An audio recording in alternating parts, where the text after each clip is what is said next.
देखने वाले सभी दर्शकों को नमस्कार। मैं हूं गुरनाम सिंह रामगढ़िया। आप देख रहे हैं सिटी ब्रेकिंग न्यूज। आज जय भारत फाउंडेशन के चेयरमैन अनिल जय भारत ने सभी लोगों का उद्घाटन समारोह में पूछने का धन्यवाद किया। खबर को ज़्यादा से ज़्यादा शेयर करें। जी बिल्कुल, ये तो लोगों का मेरे प्रति स्नेह और प्यार था। कल जय भारत सेवा सदन का शुभ मुहूर्त था हमारा। उस उपलक्ष्य में हमने जन मिलन समारोह रखा था जो जीएस पैलेस में था।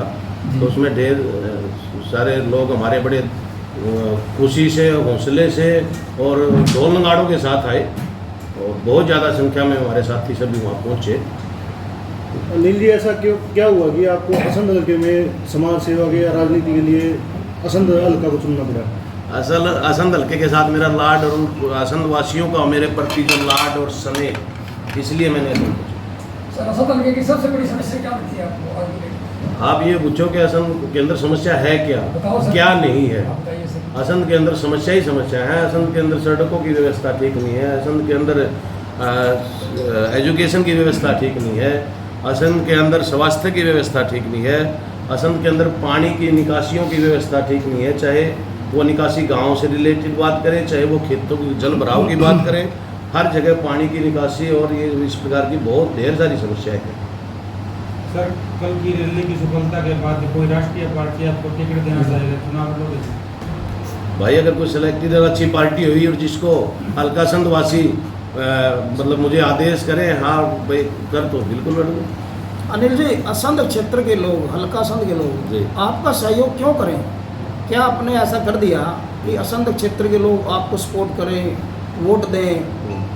ऐसा अभी आप नए फ्रेश आए हो राजनीति के अंदर, अभी उतरे हो आप राजनीति के अंदर। पुराने खिलाड़ी यहाँ पर बैठे हैं 10-10, 15-15 साल के, जो 3 प्लान इलेक्शन लड़ गए, हार गए, चले गए, मैदान छोड़ के भाग गए। तो आप, जनता आपको वोट क्यों दे? ऐसा क्या है आपके? देखो, असंध में मैं नया बताएं जी, असंध में मैं नया नहीं हूँ। 8-10 साल से मेरी रिहास भी यही है, मेरी इंडस्ट्री भी यही है, मेरी फैक्ट्री है, मेरी यहाँ पे एग्रीकल्चर भी है, मैं खुद जिसमें मैं खुद खेती भी करता हूँ। तो 8-10 साल से मैं यहीं रह रहा हूँ। एक तो पहली बात, मैं नया नहीं हूँ। तो दूसरा ये है कि असंध हल्के के अंदर जो मेरे बुजुर्ग हैं, मेरे युवा साथी हैं, मातृशक्ति है, उनका मेरा स्नेह और जो प्यार है वो इतना ज़्यादा है। उनके लिए मैं हर तत्पर समाज सेवा की कोई बात हो या उनके सुख दुख की बात हो, उनके साझा रहने का काम करता हूँ। तो लगता है कि असंध क्षेत्र के लोग आपको सहयोग कर पाएंगे? आपने कल देखा तो है। कल तो अब अभूतपूर्व भीड़ थी जी, जन सैलाब था। ये तो कल तो एक छोटा सा मेरा एक वो था ट्रेलर का। अभी तो पिक्चर तो बाकी है। तो किन मुद्दों को लेकर के आप जनता में जाएंगे सर? क्या ऐसे इश्यू है जो जनता आपको, जिन मुद्दों को बनाने की जरूरत पड़ेगी और जनता आपको सपोर्ट करे? मुद्दे तो यही हैं जो मैंने बताए, ये सारे मुद्दे हैं। इनके ऊपर मैं काम करने का काम करूँगा। अगर जनता मुझे सहयोग देगी, समर्थन देगी, मुझे आशीर्वाद देगी, तो मैं इन मुद्दों को प्रॉपर तरीके से इन पे काम करने का काम करूँगा। शहर का व्यापारी दुकानदार बहुत कम दिखाई दिया और उनमें कोई कारण रहा होगा शायद।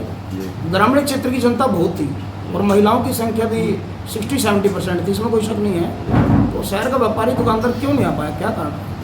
देखो, आप सबको पता है, मैंने ये चीज़ नोट की, वैसे कम नहीं थे लोग, बहुत ज़्यादा थे। शहर के भी बहुत व्यापारी आए हुए थे, लेकिन जितने मैंने इन्विटेशन और न्योते दिए थे इतने लोग नहीं आए। तो मैंने जैसे ही शाम को प्रोग्राम समाप्ति के बाद मैंने उनसे बात की, आपका न्योता था, आप क्यों नहीं आए?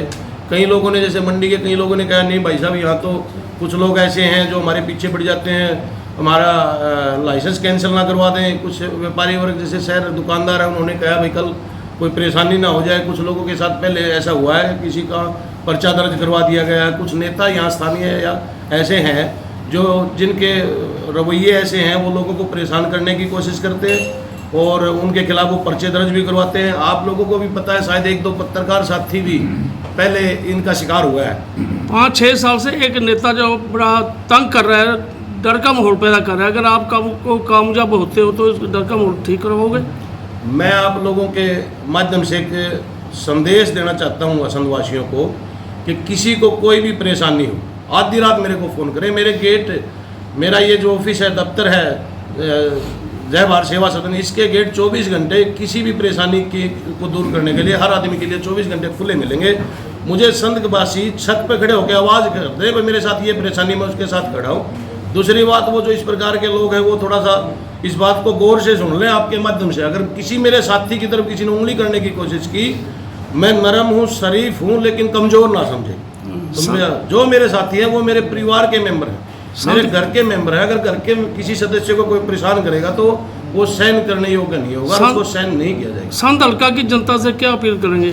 संत हल्के की जनता से यही अपील करूंगा कि किसी को किसी से डरने की जरूरत नहीं है। हर समय मैं हर तत्पर उनके साथ खड़ा हूँ, और जहाँ मेरी जरूरत पड़े आधी रात मुझे याद करे। दूसरा, मैं उनको ये भी कहना चाहता हूँ कि कल जो ढेर सारी संख्या में वो आए, उनका उसके लिए धन्यवाद करता हूँ। अनिल जी, सर, अक्सर कोई मंच होता है उस पर देखा जाता है कि बड़े बड़े लीडर और नेता ही बैठे होते हैं, लेकिन आपके मंच पे बहुत अच्छे अच्छे राजगुरु जी बैठे थे, आपने सम्मानित भी किया उन लोगों को। जी। इसके बारे में आप क्या कहना चाहेंगे? ये तो हमारे देखो राजगुरु हैं, इनके आशीर्वाद के बगैर तो कहीं कुछ नहीं होता, और ये तो प्रभु का रूप होते हैं। तो मैंने तो इन्हीं को प्रभु के मान सम्मान, प्रभु के हिसाब से मान सम्मान दिया। तो ये तो हमारे परमात्मा जैसे होते हैं। अनिल जी, एक बात कहीं न कहीं सामने आ रही है कि लोगों को रैली में आने से रोका गया गाँव में, जी, तो उस पर क्या कहना चाहोगे? देखो रोका भी गया है और इसके कुछ प्रूफ भी हैं, मैं बताना नहीं चाहूँगा। फिर भी उसके बाद भी वो लोग जिनका मेरे प्रति स्नेह और प्यार था, किस तरह के प्रूफ है जी? मतलब कोई फोन रिकॉर्डिंग वगैरह भी है, लेकिन मैं कहना नहीं चाहूँगा।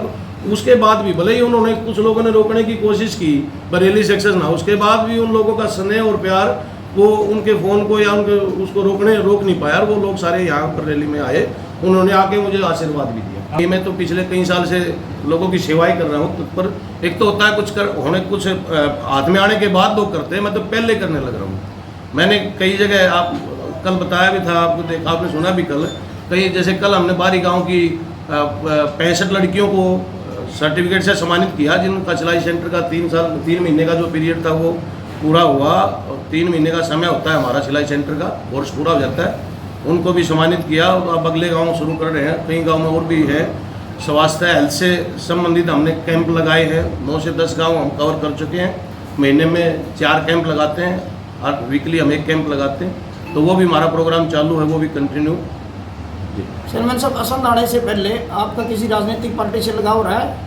कांग्रेस से, इनेलो से, बीजेपी से, किसी से भी? भाई साहब, मैं तो पार्टी की बजाय भाईचारे में ज़्यादा आस्था रखता हूँ। मेरे बुजुर्ग, मेरे युवा, मेरी मातृशक्ति, मैं तो उनमें ज़्यादा विश्वास रखता हूँ। मैं राजनीति जो है, लोग राजनीति को राजनीति के हिसाब से करते हैं, मैं तो राजनीति को समाज सेवा मानता हूँ। ये एक संवैधानिक पद है, ये लोगों की सेवा करने के लिए, उनकी समस्याओं को दूर करने के लिए पद बनाए गए हैं, लेकिन लोग इनका गलत इस्तेमाल करते हैं। ठीक है, थैंक यू, धन्यवाद। धन्यवाद जी। अगली वीडियो का करें इंतजार, तब तक देखते रहिए सिटी ब्रेकिंग न्यूज़।